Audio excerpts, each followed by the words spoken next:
Hello, everyone, and welcome to the Alliance of Independent Authors Advanced Self-Publishing Salon with me, Joanna Penn, and Orna Ross. Hi, Orna. Hi, Joanna. Hello, everyone. Hello, here we are again. And today we're talking about endings, transitions, and new beginnings in a different order, but we will do all of those things. And so we will be getting to that in a moment. But as ever, we are writers.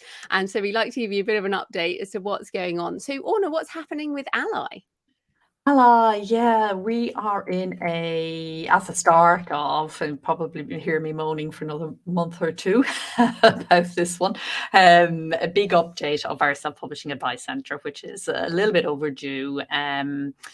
Over 1,000 blog posts. That's just the ones we're keeping, not counting the ones we're letting go, and a major reorganization and revamp so that we can separate out beginner stuff from advanced stuff and just generally make the site a lot more user friendly. There's tons of good information there, but it's not always easy to find it. And it's kind of set up as a blog site because it has always been, that's how we've always thought about it, as the Ally blog. But there's a lot more than a blog there. There's our watchdog desk and ratings, and I'm putting in a planning section as well. So yeah, that is going to be going on. And we are also updating our Open Up to Indie authors campaign. We have split what was a sort of a comprehensive overview guide has now been split into different sort of cohorts and people that we're going to be approaching because things are shifting.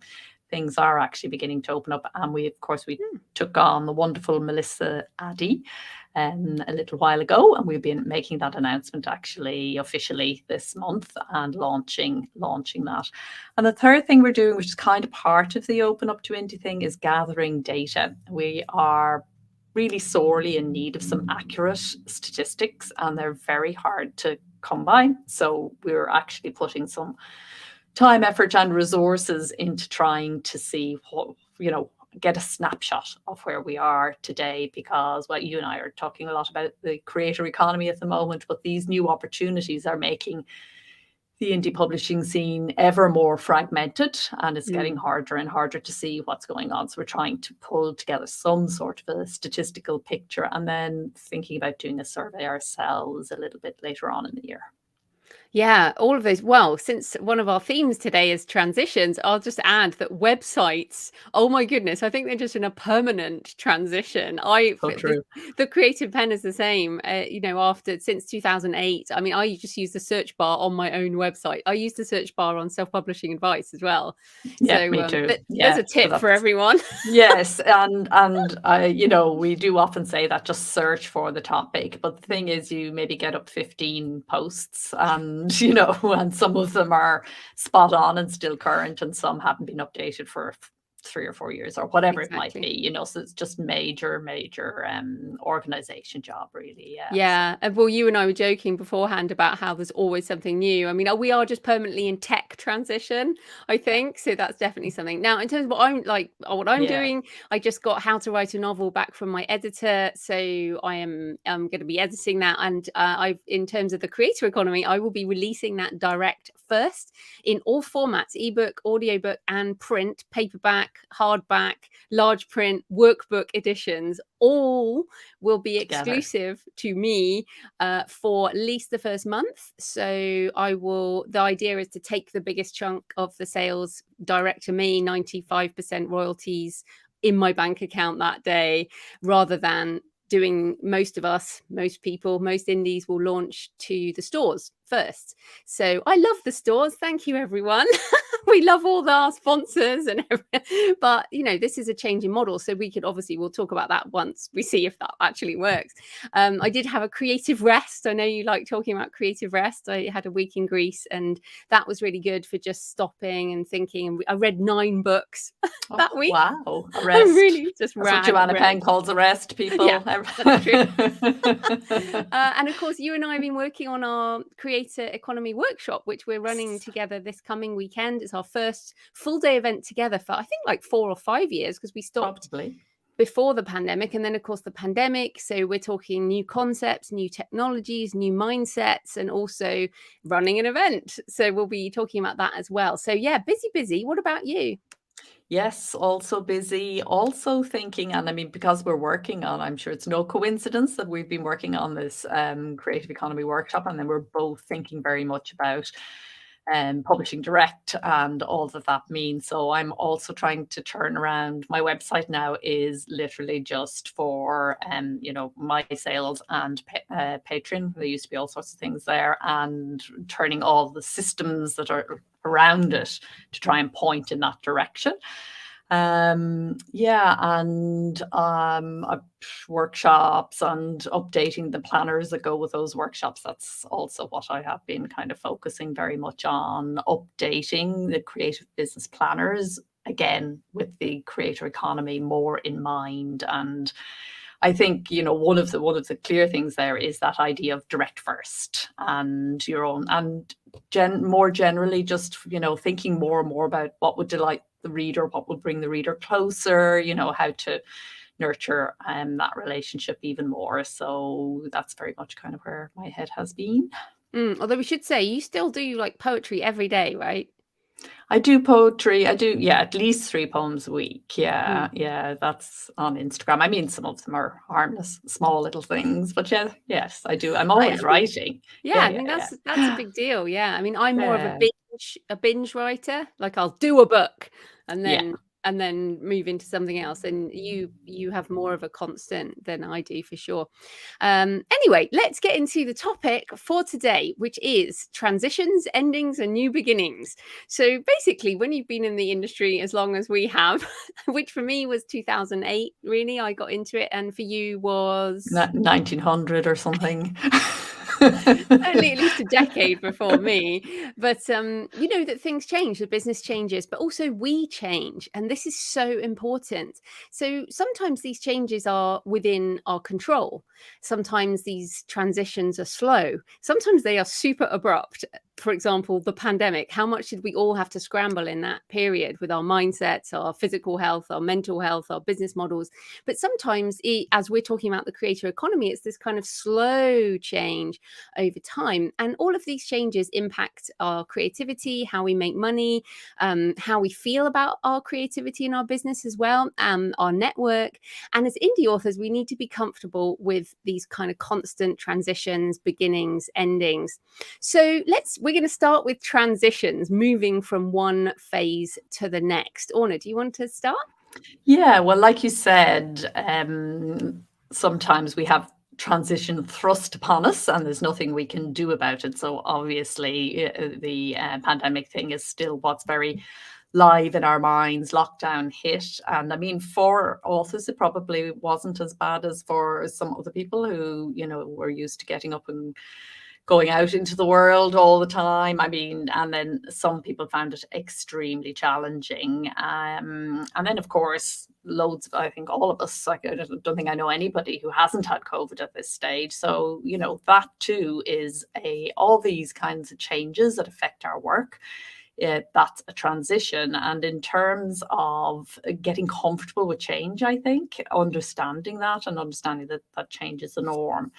Then, of course, there are the transitions that we actually are trying to make for ourselves. They're slower, they're under our control. It's really kind of a matter of looking ahead and seeing what do we want to create. So for me, I'm currently looking ahead and trying to create a transition that will come for me in the future, whereby I can transition into having a bit more writing time. So I'm setting up a publishing team who can help me with my publishing side, all the tasks and things that I don't have to do myself, and equally building more of a team all the time on the ally side. So that's an example of a transition whereby it's something you're working towards, and it can take a long time. This isn't something that's going to happen overnight, but it's something that I welcome. So I think that's the other thing about transitions.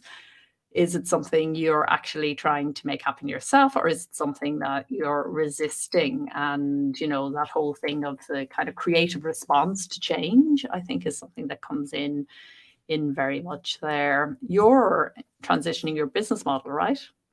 Yeah, well, I first wanted to wind the clock back. So, for people listening, you mentioned how long some of these planned transitions can take. So, I pretty much decided I wanted to leave my job when I was an IT consultant way back. It was sort of 2005, 2006 when I just was so miserable. And it took me till to 2011 before I left my job to become a full-time author, entrepreneur, whatever you want to call it. But I was I took a massive income drop. But again, even with 5 years worth of run up, it takes a long time to build.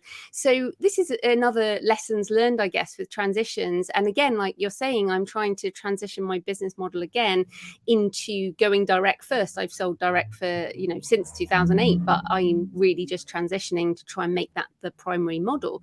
But equally, there's so many things I want to do, but like you, it's finding the time, and a lot of that is automation. So, but winding back to when I first transitioned into full time, most of what my money was, most of my income was money for time. So it was speaking, it was consulting, and I've transitioned. My goal once I left my job was transitioning to assets that were scalable. So creating books, courses, things that could sell without my time. So, and that is one of the secrets, I think, to being a very successful creative, is having assets which generate income, regardless of whether you are actually physically doing the work at that point. And that's very different to a day job. So when we're thinking about transitions, there's also these life stages. So, it can be, I want to move from this job to another job. It can be people with kids listening. Maybe I know, lots of authors who have little kids who are like, oh, I wish I had more time. Well, give it 10 years.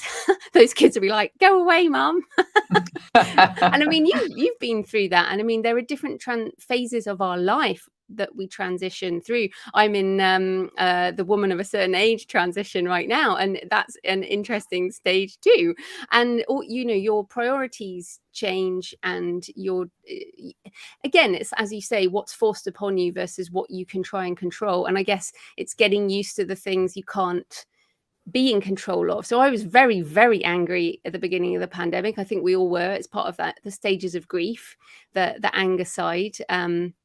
So yeah, what are some of the other emotional aspects of these transitions, whether they're in our control or not? Yeah, I think one of the significant transitions that we don't always think of as a transition is the learning stuff that has to happen for the indie author. So we talked about, slow ones that we control and ones that are thrust upon us. There are also the ones we jump into and kind of catch up with ourselves. So I would say self-publishing was like that for me. I jumped in, not really. I just thought, this is amazing. This is going to change everything. I want to be part of it. Jump right in. And I feel like I've only kind of caught up with myself now, where really, there was so much to learn, so much that was so different, all of that. So we are always, as indie authors, we are crafts people. So we learn, like an apprentice, by doing, by modeling, by emulating, and all of that. So, and that learning phase can be a transitional. You asked about the mindset, and I'm coming around to it slowly. Can be a transitional phase, and we don't quite recognize it as that. So I do see a lot of indie authors who fall off because of that learning, that sense of, this is too hard, as if it's always going to be that hard, and it's not, because what you're in is actually the learning curve. And once you've learned how to do it once, the second time is easier. And we've spoken about this so often. By the time, you're on your third or fourth book, then it's become automatic. You're hardly thinking about the book production aspect, which took up so much of your time and thought on the first one. So I think for that learning transition, it's recognizing that that's where you are. Always this discomfort when you're stretching, when you're change alone is enough to cause a feeling of creative discomfort. When you're stretching, to create discomfort, but when it's a stretch for you, then it's creative discomfort, which can feel very, very, it can make you feel very antsy and very anxious and very confused or lost. There are lots of emotions you can have. And I guess knowing that you're in transition is part of understanding that, but also having practices and things that you do, that when you recognize this syndrome in yourself, you know what to do, you know how to cope with it, how to sort of protect yourself and support yourself through it is really important in terms of getting to the next stage, because it's being an indie author, being a creative in today's creator economy means that all the time you're always kind of expanding and going to the next phase, the next stage, it won't stop. It's going to be that until the ultimate kind of till you're dead. In the ultimate transition, yeah. The ultimate, yes. Let's just talk about that, practices, because you're right. We need practices that help us identify a transition. And as you were speaking, this so often happens when we do this show. As you were speaking there, I recognized what's happened for me it's really been the last few years. You've been privy to my thoughts. I've been like, I am so over this. I'm so bored with the way things are. Something's wrong, but and maybe I'm just over it, and maybe it's an ending. But what's turned out, what I thought might have been an ending has turned into a transition, because some of the things that I was so excited that we've talked about, blockchain and AI and just so many things, VR and AR, that I wrote an article on VR for books in like 2012. and things are so slow, and yet now actually they're starting to happen. And so this idea of what are the practices that help us, and so I'm going to recommend, and then you can add some more, recommend, like I do longer walks, like they have to be long enough that I've gone past all the thinking about all the basic stuff and I've dropped down into the next level. Journaling. So I don't journal every day. I don't write every day, as we discussed. But what I do have is this build up. And I know when I have to journal, because everything's built up and I'm like, oh, now I have to journal. And a few weeks ago, before I went to Arizona, while I was in the airport lounge, I spent 3 hours writing and just doing all this stuff, because everything kind of came together. And so identifying what phase you're in. Are you in a transition? Are you in an ending? Are you in a new beginning? That is a tough call, right? Because sometimes we feel like we're in a transition, but it needs to end, or it's the beginning of something new. So how do you identify which one of these things, and what practices help you? Yeah, free writing is my biggie, as you know. I've been singing the praises of that for years, which is very like journaling, but it's just you do it really, really fast. So you get beyond the conscious mind. Meditation is another one for me, stilling, consciously stilling the mind so that the unconscious stuff can kind of rise up. And I think it's not a coincidence that you found yourself sorting through all the stuff when you were on your way to Arizona. That thing of a create date where you take yourself off and you're not in your normal environment and you're doing something that you enjoy, like travel or whatever. So, you mentioned creative rest there at the beginning, creative play also. And these are the practices that allow us to get some perspective, because when we're working and immersed in the work, we can lose that sense of perspective. And I think it's really interesting what you said about the ending was a transition. And I've seen people over the years, and I've done it myself, where I've walked on something or dropped something that I should actually have just rested, just set it aside and, let it percolate for a while, but instead kind of didn't. No, it's over. Boom. Yeah, exactly. All that. So yeah. And I think actually probably everything could be done with, I think the other thing, add time. Add some time, wait and see. Is it, we can have some very, very strong emotions and be very, very certain about something, and then next week it all looks completely different. So just, I think give it some time. Pretty much it. Yeah.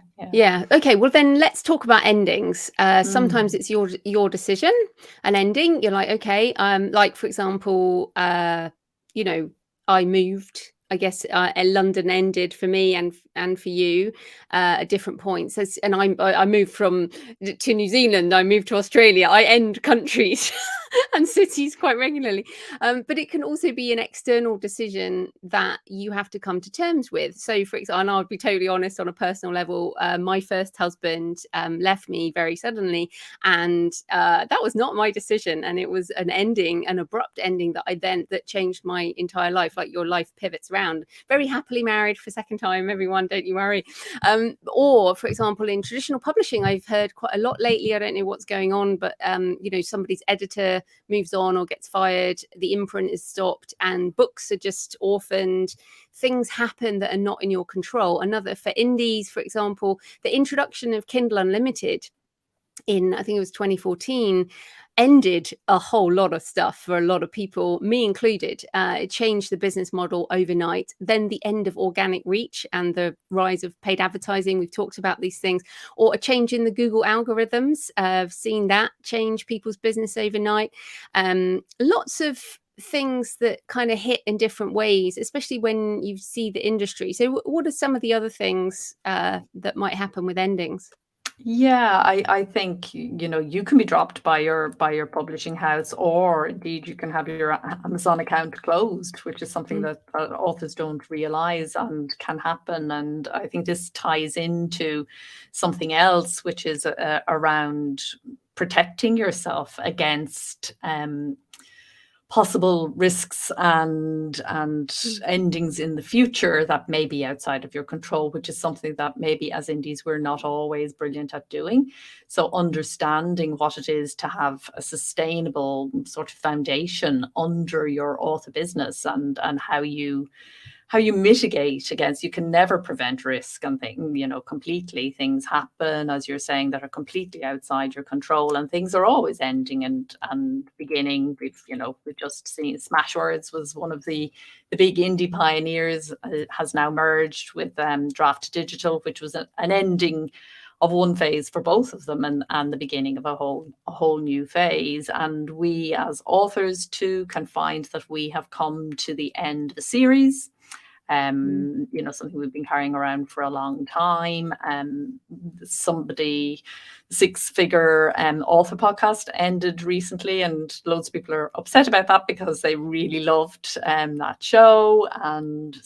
But those authors needed to move on to new things. And, I think as creators, we have to end things sometimes. And it's often good to go out on a high. But then there's the other side where you think you want to end something and, maybe you're just tired and you just need a break or something. Yeah, it's true. And I think, I've considered ending my podcast a number of times, and then it ended up being another transition. But one of those big ones, and this might help some people, is around 2015. So I started the podcast 2009. 2015, it was like, I'm spending way too much time on this. Either it makes some money or it's ending. So that was a business model shift. It was, okay, so how do I make this pay? And I changed the podcast into a revenue generating unit, as business people call it. But in other ways, so I used to do a lot of webinars, and I shut them down. And that was a significant income stream that I shut down for lifestyle reasons, because I'm a morning person, and the webinars were always late at night. And I would get almost like a hangover the next day, because my sleep was, the energy of webinars broke me. And I was like, I can't do this. It's not worth the money. So that's endings we have when we, like you mentioned, the Six Figure Authors. I highly recommend people listen to the final episode of Six Figure Authors. It's brilliant because all three of them, Lindsay, Jo, and Andrea, talk about why they're ending it and what's going on in their lives. And they're all completely different reasons that they're ending the show and what they're going on to do, but very important to consider. And so, yeah, the endings also, you mentioned ending a series. I did want to ask about this because you have, just talk a bit about how you've gone back to the same group of books. How do you know it's going to be ending this time? Yeah, well, it's ending because the book is, I know the ending. I know the ending of the book finally.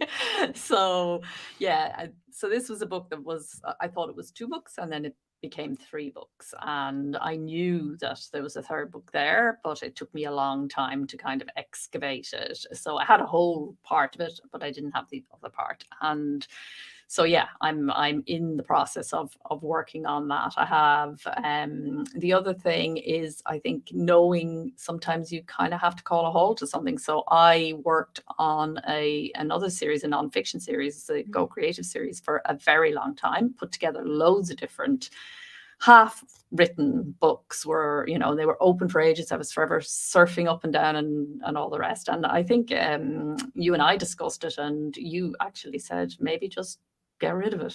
So I actually did. I took a part of it and turned it into just creative business planning for authors, and just kind of went with what was my core niche and just let the rest of it go. Will it ever come back? Maybe it will. Is it a transition? Maybe it is. But for the moment, it's dead until I get these other projects completely finished, in which case I think I want to go on to something new and not go back.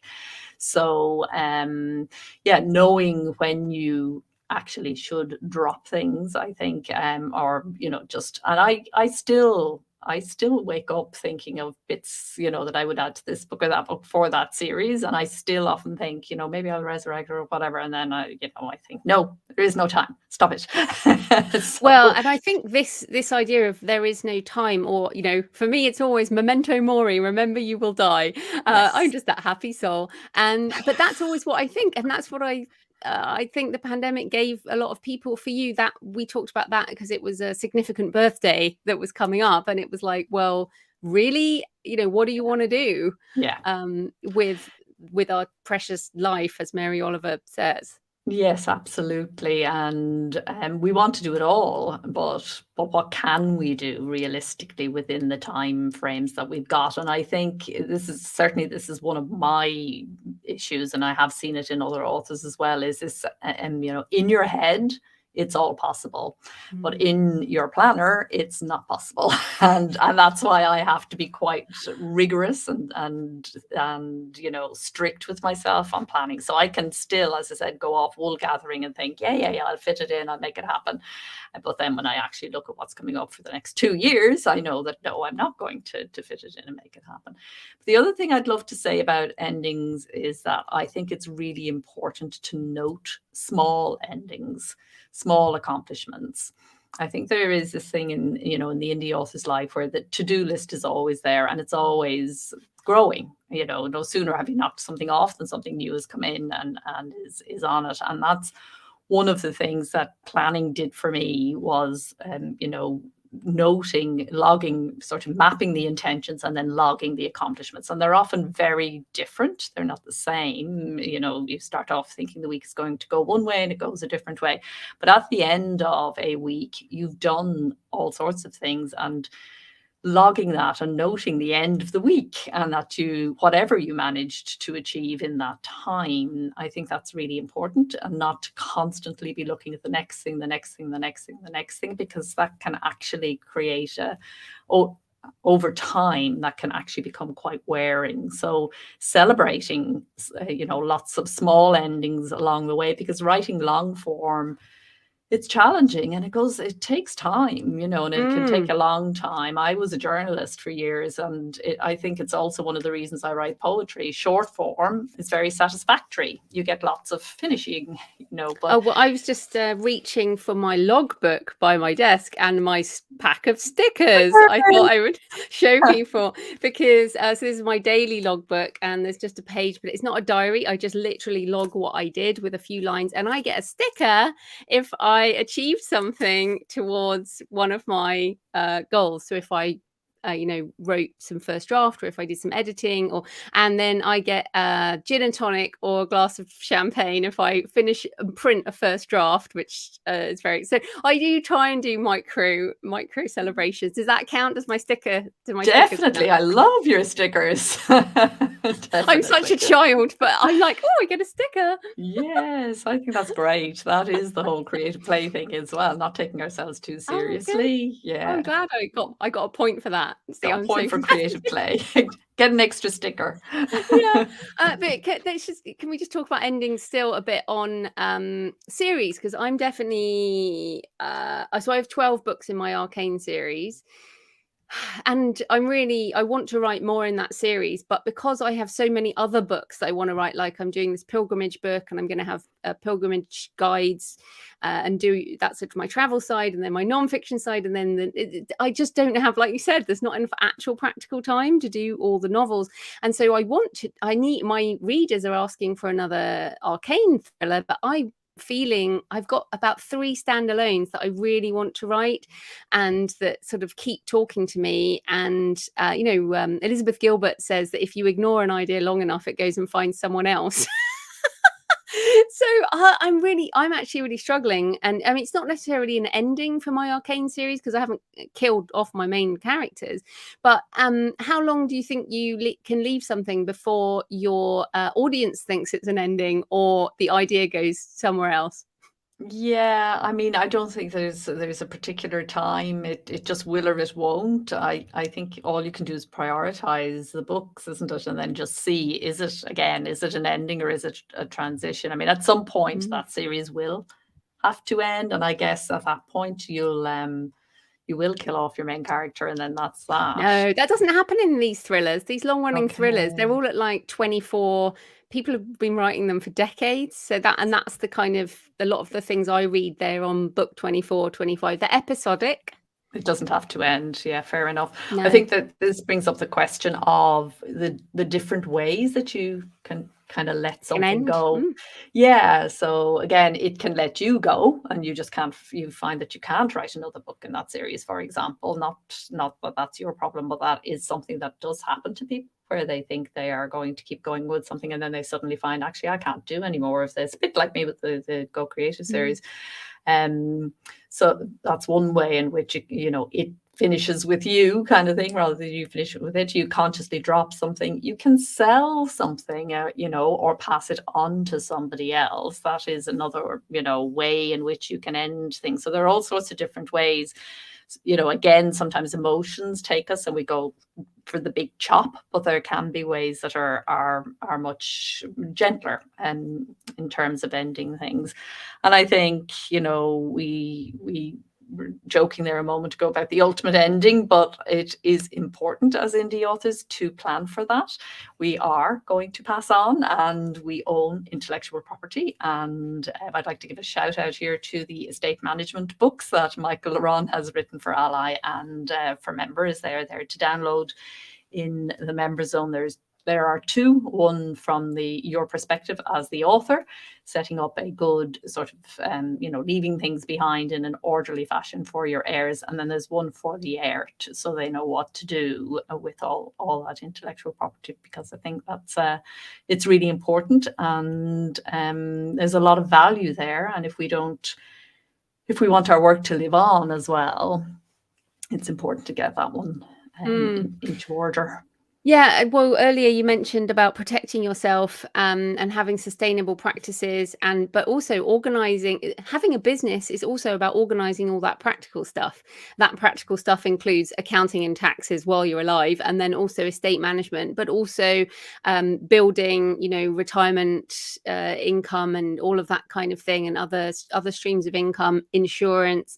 And as you say, I mean, organizing things, I feel like me included, when we start writing, we don't think about any of those things, and then they just kind of, and then you realize it's all in your head. And what happens if you go, like with COVID, all the time people go unexpectedly, but having all these things sorted. Even I was talking to someone the other day, and they hadn't updated their wills. They hadn't actually, when you on your pensions, you have to nominate a person if you die, and all of these things. These are tiny things, but protecting yourself and those people you love is actually part of this is the advanced salon. These are things we need to think about. So yeah, I guess we talked about perspective earlier as well, about taking a step back and maybe looking at things and going, okay, so how am I preparing for these types of things?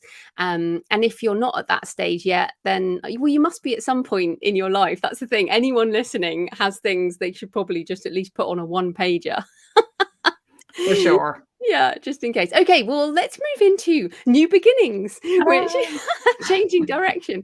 So from the end to the beginning, because we're running this event this weekend, and it feels like I had to do all this stuff with COVID conditions and stuff, but it feels like new shoots of hope post-pandemic. Everyone's running around doing in-person conferences because everyone's so desperate to see each other again, and it's really lovely that that's happening. And I know know COVID hasn't gone away, but most people, I think, well, okay, a lot of people are feeling like let's move into the next phase and new ways of doing things. So also in terms of new books, as I said, I feel like I'm beginning a new cycle with fiction. Like a standalone novel is always such a new thing because you have to really invent everything from scratch, as opposed to, you know, pick up a series character. So it's a chance to do something different, and maybe that's the exciting thing about new beginnings. You get to do it differently next time, where obviously a lot of the process is the same, but you get to reinvent stuff. So what about you?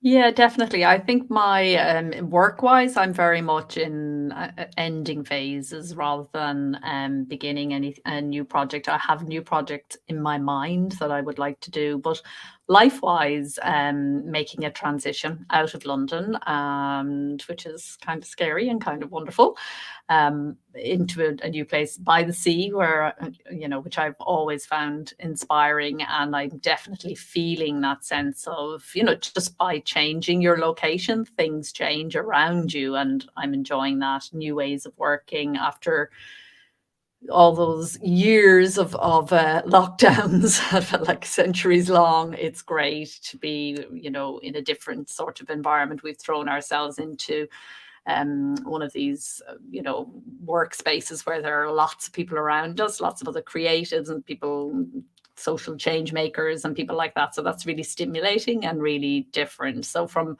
a life perspective, I feel like definitely in a whole new phase, and loving and realizing as I'm in it just how stale things had got during the lockdown time, which at the time I felt, oh, it's fine, you know, we're lucky compared to most people, we're fine, our work's online and blah, blah, blah. And all of that was true.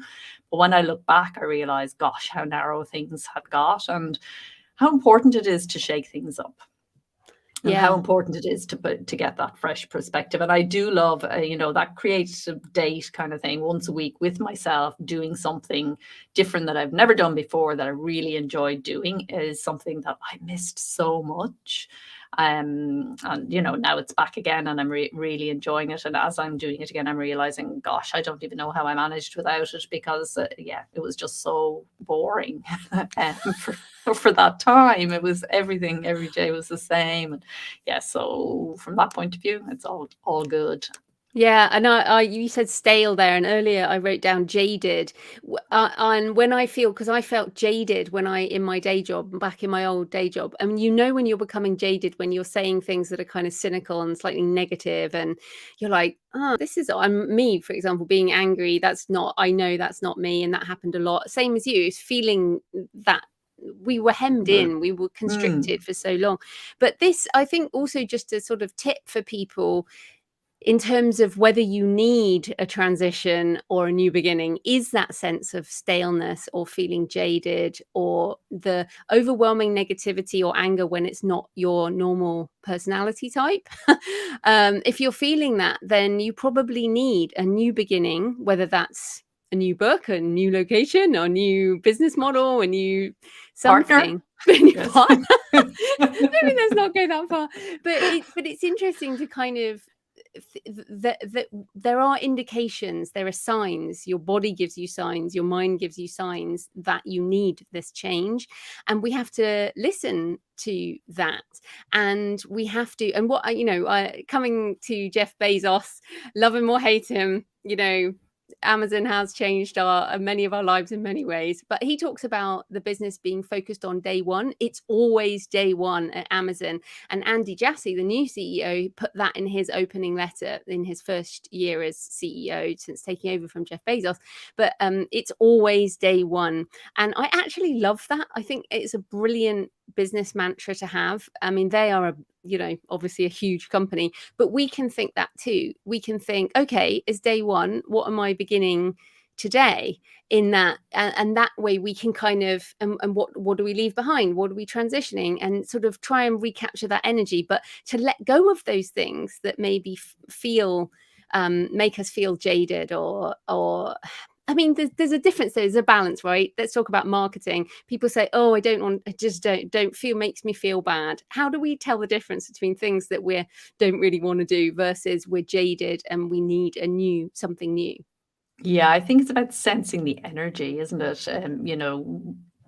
Jaded energy, as you say, it has a real sort of um, a cynicism, a negativity of a different kind. One is fear, and the other one is something else. So I think if it's a sort of a fear factor of something that I'm no good at this, I don't know how to do it, it's a different kind of sense of energy. And I like this concept of the beginner's mind, which very much ties into what you're saying there about the day one, which is a Buddhist kind of concept of, just emptying your mind of all preconceptions and notions and ideas about what's going on.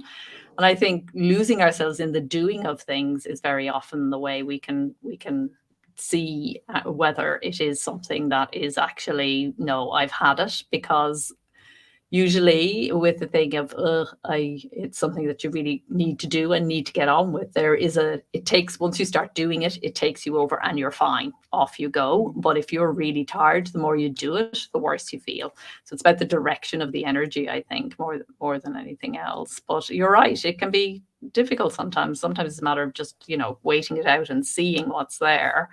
And also consciously introducing new ways. I mean, part of being day one is that you don't have a set way to do things. And so you can do them in a different way, try new kinds of writing, new formats, not automatically doing the same thing that you always do, not automatically doing the next book in the series, doing the standalone, trying a form or a format that you haven't tried before. A new collaboration. There are so many ways that we can kind of freshen things up. And I think just taking a really close look at where we are in terms of these three things that we've been talking about today, endings, beginnings, and transitions, and sort of labeling what's going on and saying, okay, that one's coming to an end. Something could do with a freshen up and a new beginning. Actually looking at it through these three lenses could be a useful exercise. Absolutely. Fantastic. Well, this has been an interesting topic today.